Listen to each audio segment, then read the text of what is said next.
Okay, so this is the piece I just threw for the base. I warmed it up with a blow dryer and a torch. Dried it pretty quick. So I've already cut it. I'm turning it over. And I centered or leveled these top pieces. So this should be level. So we'll see. I'm going to center it this way first.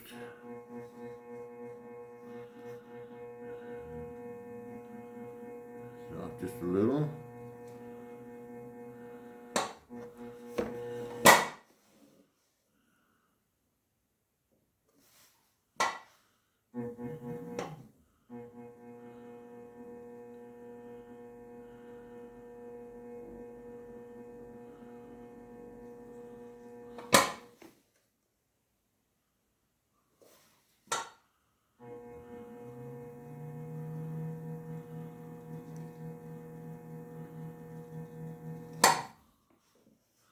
Move it half the distance.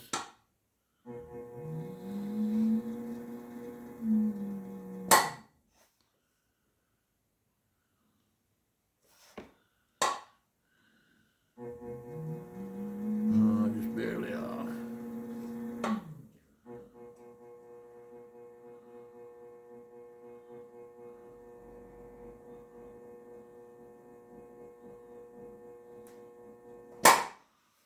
Now, just a little.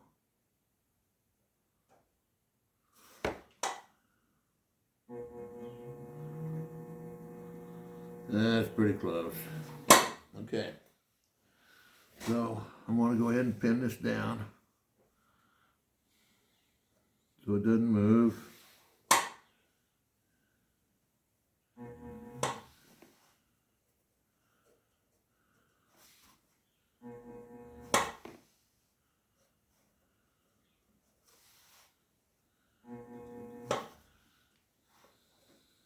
Okay.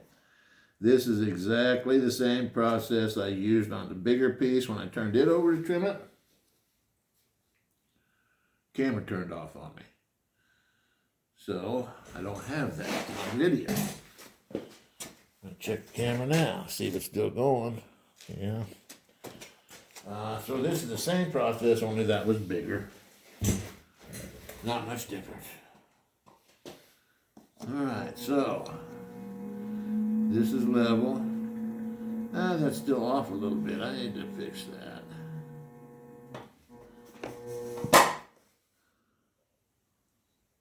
I must have moved it a little bit when I pinned it.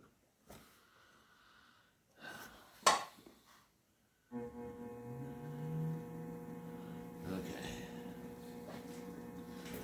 So, this is nice and level here. That's just what I wanted.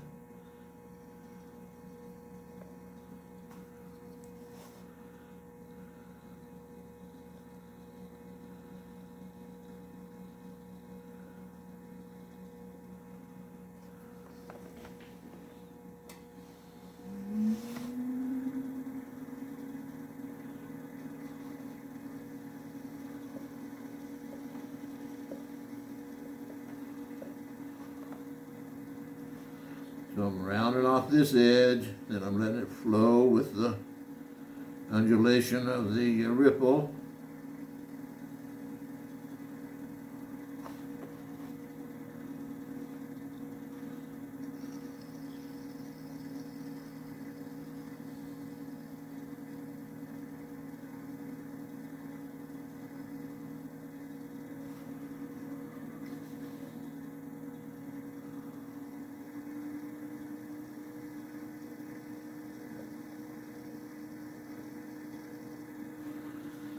I'd like it to be a little higher in the middle and a little lower on the outside here.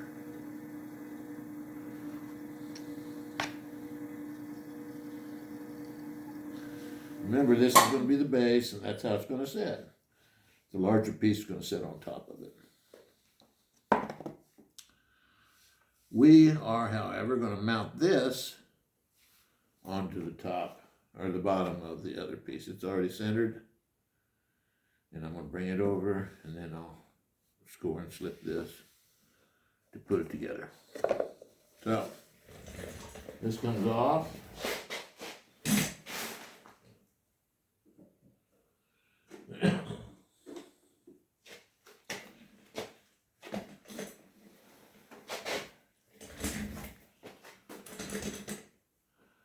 And this comes back on.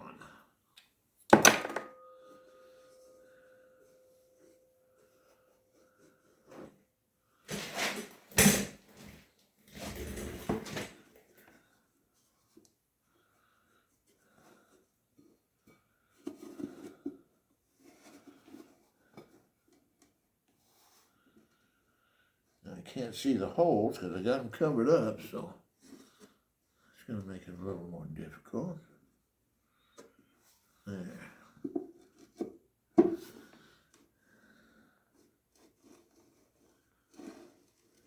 There, it's down. And I've repinned it. Okay. This is centered already.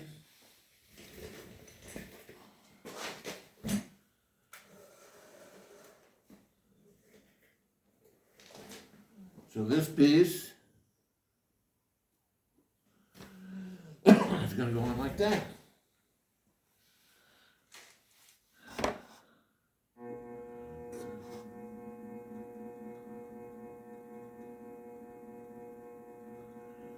Actually, that's pretty well centered.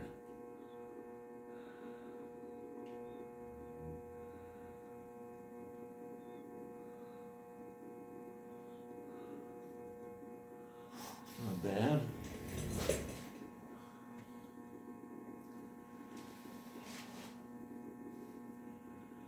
Okay, I think that's going to work just fine. So, score, slip, put it together. See if I got some slip over here.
Okay, back to the film. So, I need to mark this. I'm going to use this tool to reach in there.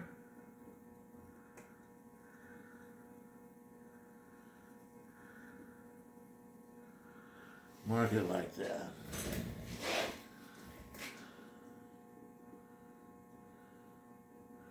That's pretty even there. So I'd say we're good there. And I'm going to put a marker over here, lightly, right there, and right here. So I'll line that back up correctly. All right.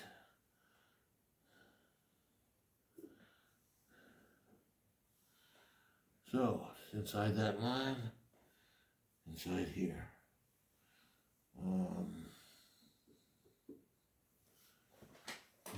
Needle tool. And I'm going to score all across the inside here. I'm not going to do a bunch of cross hatches in it. But this whole area is going to have to be sealed down, and we don't want to create any air bubbles.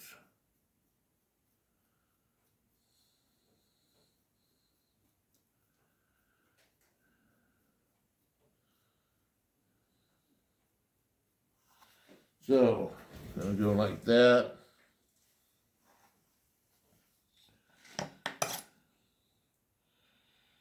Start taking some slip. And I got to be sure, and this is a little bit thick for slip, but it'll be all right. But I got to be sure that I'm getting it down into those score marks. You got to take your time and do this right.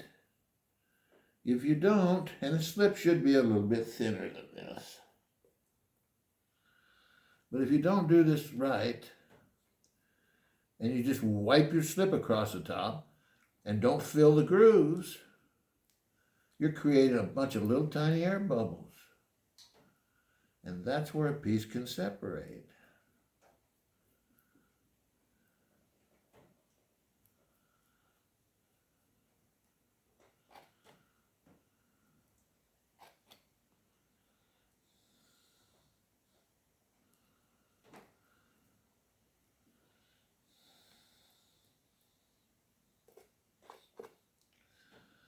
So pile the slip on evenly and thick. And like I said, it really should be a little softer than this, but I'm going to make this work. Most of these demonstration pieces I don't keep anyway, I just recycle them. But we'll see what happens. I may keep this one.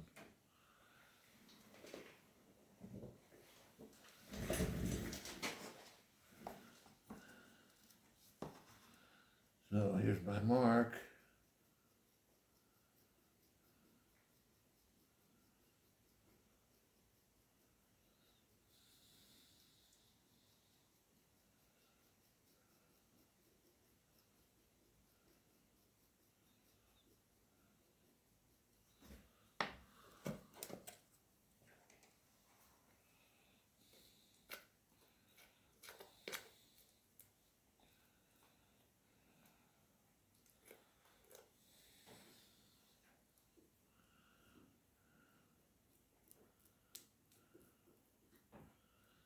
Really got to get it moved down into those score lines.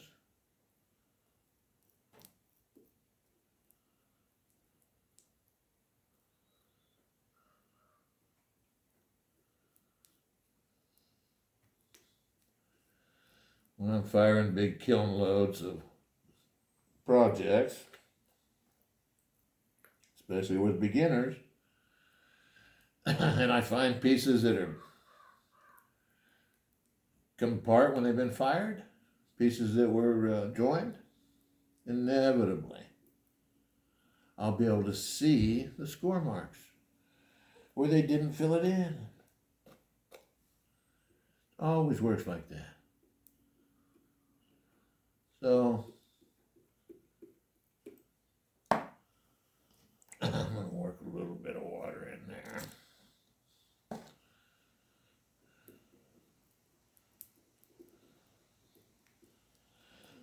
see if I can make it just a little bit stickier.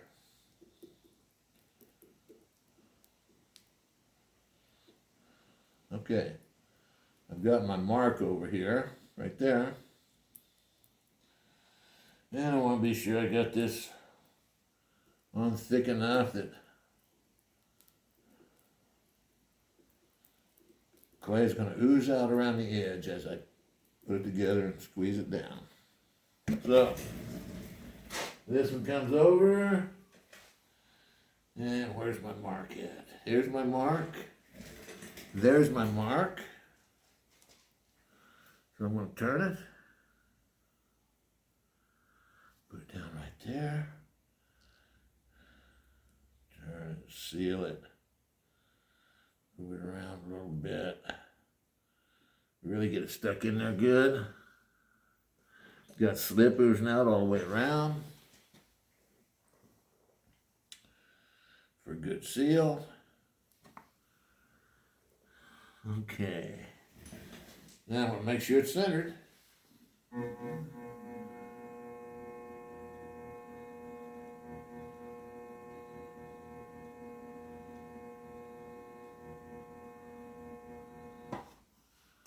Okay, it needs to move this way a little bit.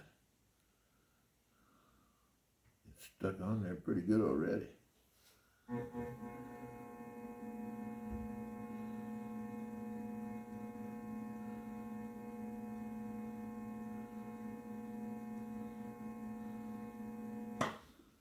A little bit more.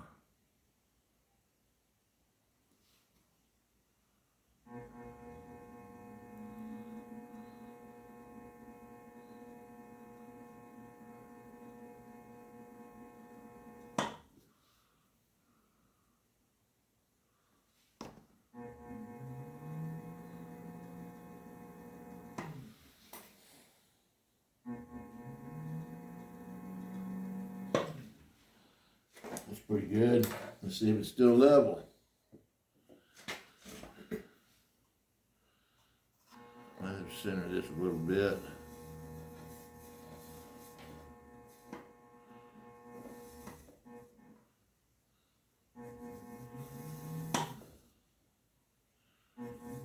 Okay.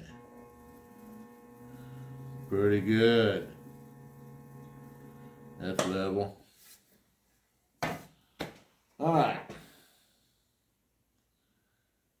Smudge out my marks. Got slip out, oozing out everywhere. So I'm going to take a wet finger. And I'm going to take the round end of this brush. I don't know if I can get in there with my finger or not. Yeah.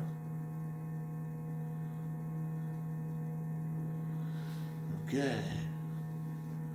So now I'm going to come in from the side.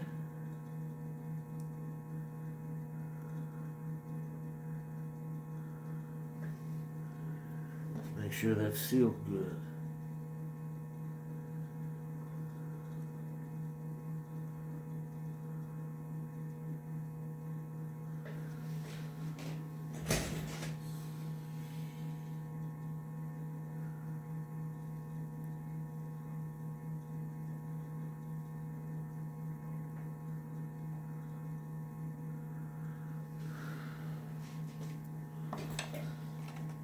And I'm going to take this other sponge.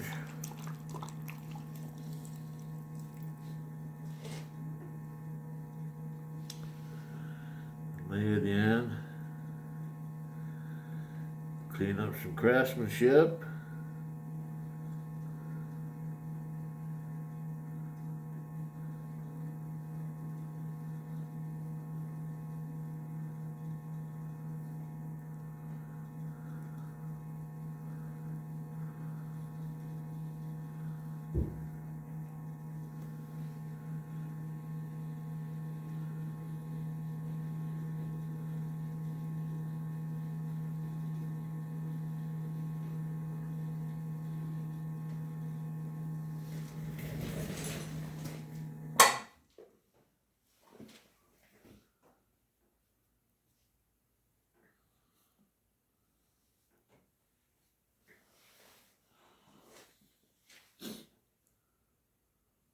Okay.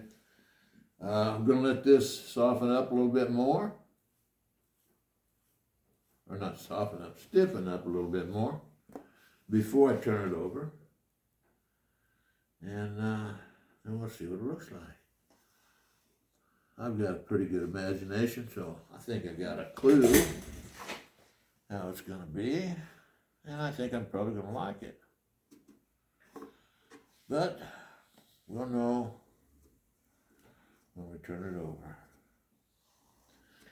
One thing I want to tell you about evaluating work is when you're working on a wheel, when you're doing something that's exciting, you're doing design work or something interesting,